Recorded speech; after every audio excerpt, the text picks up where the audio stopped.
we are delighted to be joined by the Honorable Bob Burke and Bob. You got to give me help with the last name. Crnic. And Al Robinson is also going to be joining us as well. And we are also, I want to say, behind the scenes. If you're noticing things are flowing even better, the direction is wonderful. That's because David Sorrell has joined us once again in the booth, so we're delighted to have that. But Bob, I just want to thank you very much for coming in. Pleasure to be here, Marty. Thank you for the invitation. You're always welcome here. I find politics and what the goings-on in Bethel endlessly fascinating. It's a blood sport in our town. But here's my thought, and you'll tell me why. I'm trying to somehow broach some sort of detente between you and the Republican Party. I was hoping you could come sit right here in this studio, have a group hug, and sing Kumbaya. Is any of that going to happen? Why and why not? Well, the hierarchy of the Republican Party, Mr. Improda himself, we have several emails where he hates me. He has disdain for me. He borderlines on what I would call mental illness, but that's his problem. All right. You can ask your viewers here tonight to pray for the poor man because he's demonically possessed. Well, there you have it. You heard it here first on the Marty Heiser Show. There's demonic... the important thing, though, in all sincerity, okay. The important thing is I was a Democrat at one point in my life. Right. I became a So Republican. was Ronald Reagan. And, yeah, very much so. One of my people that I look up to. The whole world has changed. The politics of the world have really changed. But basically, I'm a conservative libertarian. And this Tea Party movement has moved in that direction now. And there's people that like him, there's people that don't like him. So we, some 2 years ago, took the opportunity to register the Connecticut Tea Party name. And because we went to the caucus, I brought 101 people to the caucus. You have a large group of people called the average person in Bethel that has asked me over and over and over to please come back. And I'm not going to disrespect them. Here I am. All right. So we'll be on the ballot as the Connecticut Tea Party. And we're running a full slate. Well, we're also joined by Al Robinson. Al Robinson is the publisher, among other enterprises he's involved with, of Hat City Blog. And I know you have an intimate knowledge of the politics in Bethel. And do you have some questions for our guest? Bethel's always crazy. It's another one of the silly seasons going on right now. And I'm so happy I'm on the round table again after all this time. I know, because that's Dave Sorrell. Dave Sorrell is here. Dave, you got to stay. We love you. I would have dressed up a little more appropriately if I knew I'd be out here. No, but I like this, because this is like the hard-bitten journalist out on the street getting the truth in the story and here ready to dodging support. the bombs. Yeah. Here, these are like corporate wannabes. I'm like a man contractor that comes in, trying to look good. But you're a man of the people. No, what have you found out about this guy? What the heck's going on I'm just a man who is hot, because it's hot in this place. Let's go over a couple of things. Before we talk about your running for first selectman, there's a few things that came up in the news I want to get your comments on. The first thing immediately is obviously the water tower decision that was done. Get your opinion on that decision. And well, that's a very critical thing for Bethel. You must understand that Bethel, since 1877, has owned that land in Danbury. It really should have been incorporated into the town of Bethel. Bethel was incorporated in 1855. It was incorporated again with an additional piece, which is the Bethpage section, reservoir section, and all of it didn't get incorporated into Bethel. But what really should be done is that part of Danbury should be incorporated into the square miles of Bethel and be part of the corporation of Bethel. That tower it's a major necessity for fire protection and water and public health. It needs to go up there, and it needs to go in. Why they took it to the court like they did, I don't know. The Department of Public Health is actually the way it needed to go. I acquired that grant. Your whole section of Bethpage had a transite water system, water supply system in it, the piping, a 12-inch line. That blew up under my watch, and we had to change that to the tune of $1 million. And that's a major emergency that happened. The water tower that is on Hickok Avenue is 30 feet too low. It's a 1.5 million gallon tank, and since it's been put in, it has never worked. if you release water from that tank at this point, you are going to kill the Bethel water system. You're looking at Legionnaire's disease could be in that, a lot of things. I decommissioned that tank when I was in office. Well, seeing we've been talking about this tower for a number of years. I recall the last time you were on this show as the first selectman, we were talking about the water tower. Yes. It seems that we're still talking about this, we're still talking about it. What would you do if you were in office right now? Yeah, we went to the court system. It seemed like it ruled in behalf of the city of Danbury. What would you do right now in order to make some common ground so we can get some agreement between the town of Bethel and the city of Danbury and well, get somebody this done? has to talk to the mayor of Danbury, and it's got to be the first selectman of the town of Bethel. And it should be a public dialogue. That's what it should be. You guys should come in and film it, because that needs to happen, and the state of Connecticut and the federal government must get involved in that too. Right. And that's where I would push it if I was in office. That's imperative for the people of Bethel. Okay. Now, another thing that came up recently... Do you realize Danbury's out of water? Their reserve of water, they don't have enough. They're at capacity. Bethel, fortunately, has a huge aquifer. Well, hopefully hopefully we'll get some common ground between the two municipalities and come to some type of agreement, because again, it's been going on for a number of years. It seemed like there's no end in sight with this situation. But I want to go into another matter that came up in the Bethel patch back in July. It seemed that the Board of Finance came out and they said that they found, they discovered about $3 million that was transferred out of the town's general fund without the board's approval. And they said this went back beyond several administrations. So since it's several administrations, that would cover you as well as other past first selectmen. Okay. Do you have any comment in regards to this? You want to be very clear on that, because you have people without knowledge that are commenting on this, and they're doing it on blogs. Okay. Bloggers... Well, we have you here, so let's bloggers get real nasty, and they call you all kinds of things, to the point of sickness sometimes. Well, the Bethel patch recently, their comments have been a little over the line, but we have you here. I actually put it on my computer, and it started smoking. Actually, it was unbelievable when I started reading it. It was like I had to switch back to AOL. Let me explain something. This has been a big story. If Moses was alive today, false witness would be a huge deal. And that's what goes on these blogs. All right, well, to the story itself. But set the record straight. I will set the record straight. Go right ahead. What you have and what can be done, the way the Bethel government is set up, you have a sewer project that was approved, $19 million. Right. And other things that have been approved. You have the sewer and water were separate entities. The dump, which is the transfer station, is another separate entity. These entities, years ago, were allowed to be supported by your town general fund through referendum. What you need to do is go back and check your record, because that record, the meeting minutes, are the Bible. That's the law. Now, you've got a $19 million sewer project, and some of those transfers, I don't know specifically, I can, if I go in and look, believe me, I'll have an answer.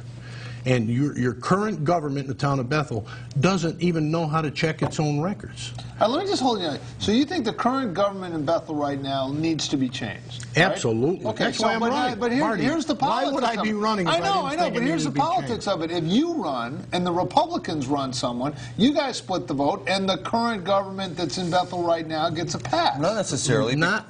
Can I pipe in here? Jump in. By all means. It's your table. Not necessarily. Because the current administration has done very little when you look at their actual list of accomplishments, except promise a lot and do a heck of a lot of spinning. And frankly, there's a couple of things that they've done that are so irregular that if I told you about them, and you're a member of the Board of Finance in Ridgefield, I'd love to get your opinion. Tell it. This is live television. We don't get any sponsors. We're not worried about being, you know. Suppose you had a friend who had a bike shop, and that particular friend, you offered that friend the use of an old train station, okay? Mm-hmm. It needed some repairs. It was purchased for $1,000 by the Burke administration from the state of Connecticut. Okay. And the title on that deed transfer clearly states that it can be used for nothing except for the town of Bethel to lease it, rent it, and all monies must be used to maintain that property. Right. You bought a building for $1,000? $1,000. That's good. That's good public service, right there. Moving fast forward. Yeah. So what happens here is you've got a bike shop that clearly wants to jump in on that train station deal. Why? Because that particular, it needs a lot of renovations. Mm-hmm. And he went out to get an SBA loan, okay? The type of loan he went and got was a 504 loan, which can only be used for renovations or constructions or upgrading of a facility for $160,000. One little problem. The SBA and the first lender, Fairfield County Bank, they required some documentation from the town, a lease agreement. And there's a clause in the lease agreement, there's several clauses in here that clearly suggest that if the business defaults on the loan, the first and second lender, being SBA, takes the building over. And I'll read it to you flat out. I mean, I'm not an attorney, you aren't, but guess what? Number 4, lender or SBA shall be entitled to take possession of the premises covered by the lease for the purposes of operating... The person that's getting the loan doesn't own the property. Of course He's not. Exactly. It's a town-owned property. Okay, so he can't put up the building as collateral on a loan? The first selectman and the town council did, and they signed it. I mean, I can go on here. In the event that the lender or SBA shall take possession of the premises pursuant to this agreement, you know, well, it goes on and on. I mean, so mortal sin number 1 is, without anyone's authority, he literally put up a town-owned piece of property worth $500,000 as collateral for an SBA loan that could only be gotten if it's used for construction or renovation purposes. The phone number here is 438-2003, 438-2003. If you can shed any light on this, by all means call. Don't use the studio line. Please call. If the state's attorney would like information, please call. You can believe the first selectman's statements, or you can believe the actual document signed by the first selectman and the town council. Well, hopefully, well, in future shows, we'll definitely make sure that. Well, let me move on. You know, he's made a big deal out of the fact that the town, that no taxpayer dollars had been used to do any of the renovations. Now, there's a little problem with that, because in a Board of Finance meeting about 2 months ago, your current controller, who is also your treasurer, now, can you imagine in your town treasurer being hired as a controller, but instead of relegating, you know, resigning from his position, he maintains his position as a town treasurer and a controller. That's another problem, because your checks and balances is out the window. Our charter, the town treasurer is in charge of the Board of Finance. Can I just bottom line this? Yes. The bottom line You guys got this town-owned building. Right. Yes. You got a Bob Bike Shop wants to do his bike shop out of there.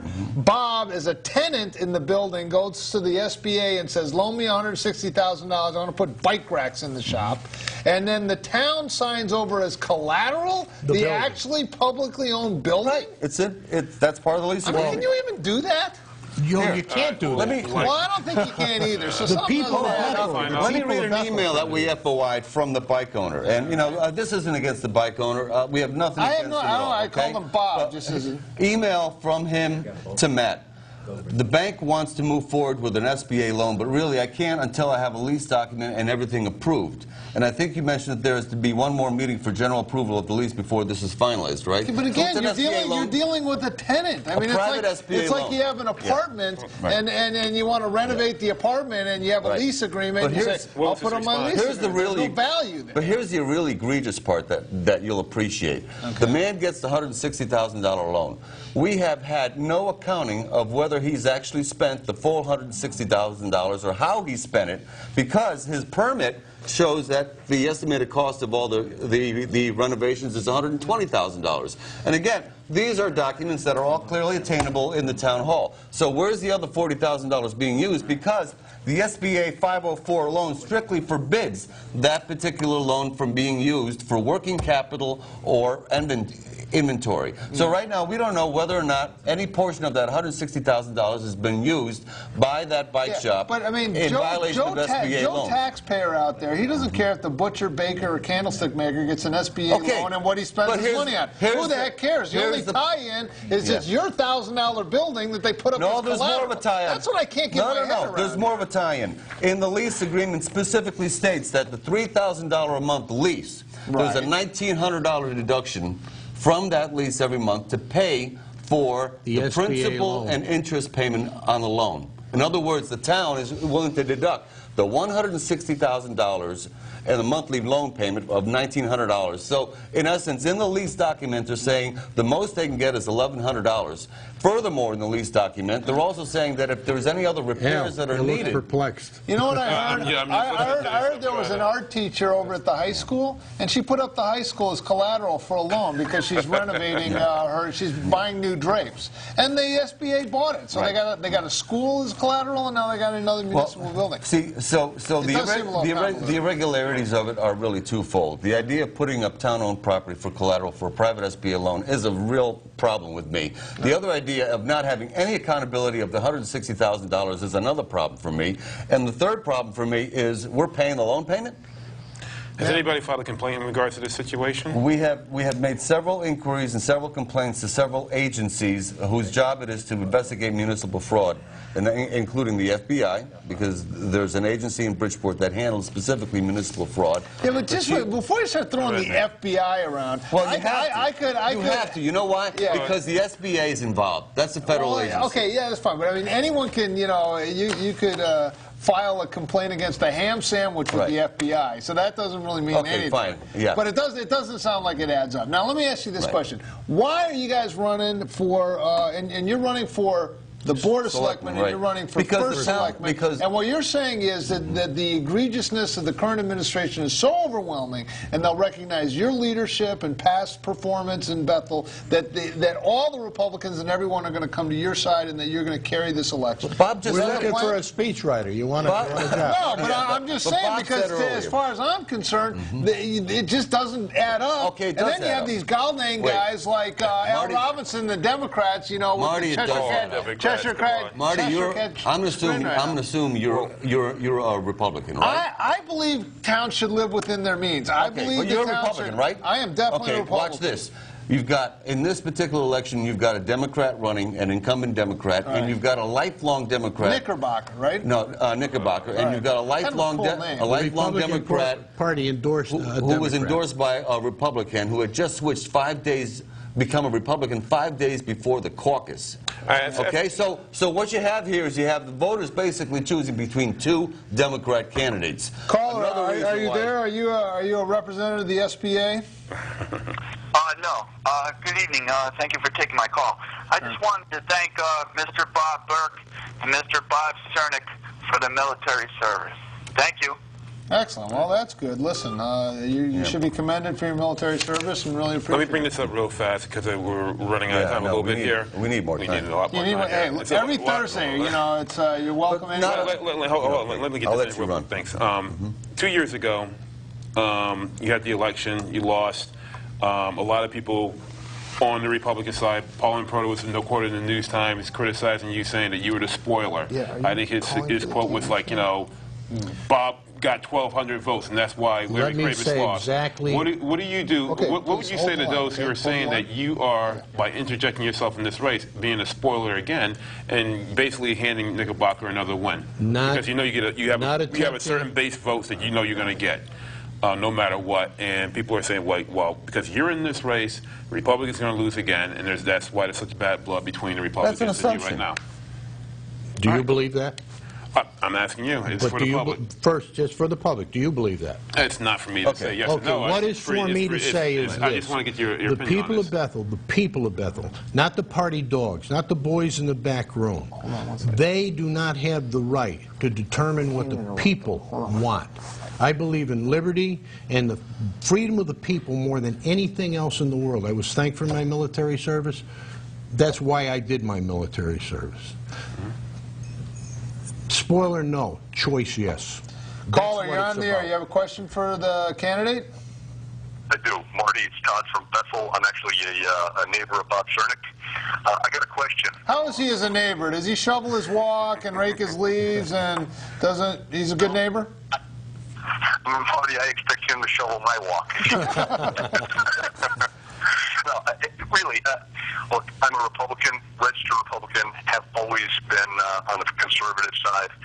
Guys, how do you, if you expect to get reelected, how do you not split the vote? Because I got to tell you, I believe that's what happened last time.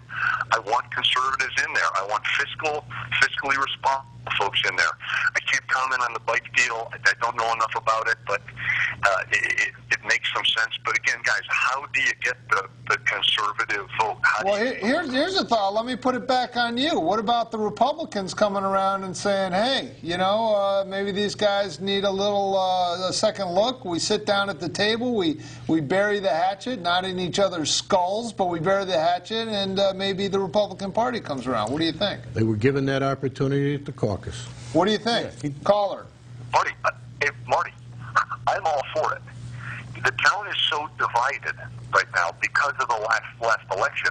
My challenge is back to these guys. How do they reprove Mr. Burke's credibility? All right. Well, thanks for the call. Let me thank you. That's a good call. Let me give you credibility. I raised taxes 1.34% in 4 years. The current administration has raised it almost 7%. The gentleman that is running as a Republican that was the chairman of the Board of Finance and then the third selectman voted not to split the budget and voted for every increase he could while he was chairman of the Board of Finance. And that's something I wanted to bring up because Mr. Cleary was a Democrat under your watch, and I recall a spirited exchange you and every meeting had with Mr. Cleary, in which I remember the Jason Bartlett episode with the $500,000, and he wanted to get his name on the agenda, and that didn't transpire. How is it that somebody who was just an ardent supporter of Democratic philosophy suddenly was picked by the Republicans to run for first selectman? Stop him. To stop Bob Burke. If you remember, and what I was going to say to you in the early comment, the comments that Mr. Improta made after I was elected in the Danbury News-Times called 1,306 people stupid for voting for me. Unbelievable. Stupid for voting for me because he is the chairman of the Republican Town Committee, and he runs Bethel. I've asked him or anyone in that town committee. That is a dangerous philosophy. Yeah. But they have no platform. They have absolutely, you don't know what these people stand for. If they're willing to put up a Democrat to run at the top of their ticket, what in God's name do they stand for? And to answer my neighbor, the Republican, it's really simple. It's really simple. It's not about party this year. Your choice is 2 Democrats or a Republican, and I'm also a registered Republican. And what are we doing? We're doing something that's historic. The Tea Party has always more or less supported Republican candidates. We are literally starting the next. We're taking the Tea Party to the next level, which is to start a party. That's what we're doing. Because at this point in time, both major parties, both major parties at the national, state, and local level are, as far as I'm concerned, really just one party. No. They may pose and they may try and act like they're different. Is Congress working for you? No. Caller, you're on the air. You have a question? Yes, I do. Mr. Burke and Mr. Crnic talk about Matt Knickerbocker being a Democrat. Well, actually, he was a Republican who changed to Democrat. Then Mr. Cleary was a Democrat who changed Republican. But when Mr. Burke first ran, he changed from a Democrat. He was a lifelong Democrat. So how does he answer that? Well, I think I said that earlier in the show. I was a Democrat for many years. Bob, wouldn't you agree that we recommend all Democrats that have seen the error of their ways and want to come around and see things clearly? I love being back on the table. They've tried that, tax the rich, Robin Hood, a government will make everything fine from cradle to grave. And they see it doesn't work. And if they just come to their senses and come back, they will find open arms in the Republican Party. Wouldn't you agree? Let me explain this. I'm Bobby Burke. I'm from Bethel, Connecticut. I love Bethel, Connecticut. And I'm probably not a Democrat. I'm probably not a Republican. I believe in liberty in the town of Bethel, and I believe this with all of my heart. Washington, D.C. can be fixed from the kitchen table in Bethel, Connecticut. Determined people working together can accomplish anything. How's that for some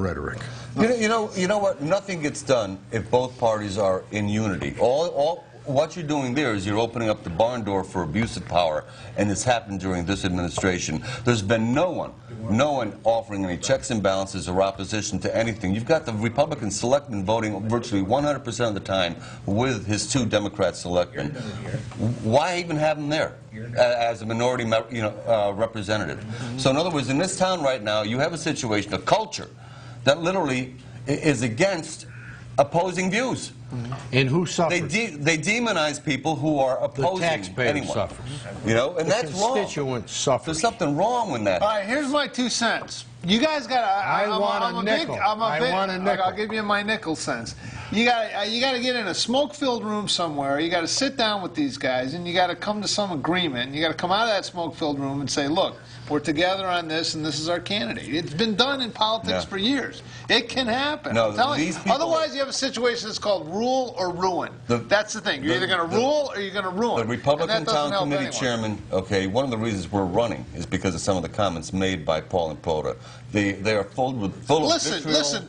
Politics is a contact sport. Man up. Not at that level. Listen, man up. If you don't look. You know what? It's one thing to be political. It would be nice if it was a contact. Well, it is a contact sport. What did Harry Truman say? Yeah. If you can't stand the heat, get out of the kitchen. Right. So they said some bad stuff about you. Get over No. it. All right? When it crosses into a personal side, that's a whole different matter. Blog Schmog. You ever read what they say on his blog? It's unbelievable. It's another year in Bethel. Yeah, another year in Bethel. But the bottom line is, it's about issues and who can handle the infrastructure. We've got $10 million worth of infrastructure that needs to be put in place. This man knows how to do it. Plus, you got some guy in a bike shop that's, well, enough about him. The problem is the guy that put him there. Contact info? Yeah, any contact and website, anything like that? At this point, no.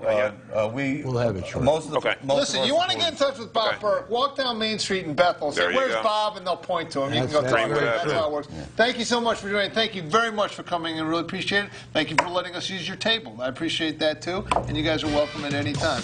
Next week, and Al doesn't know this, but Al's going to be hosting the show next week. Al, who are you having on? I can come back, Al. Al's staff's going to get back to you. I just want to thank you again. Have him come back. And Democrat, Republican, who knows what he is? You could have him. It's fine. You guys can have a debate. We'll definitely have a debate right here. You can run, but you can't hide. Thank you for joining the Marty Heisner Show.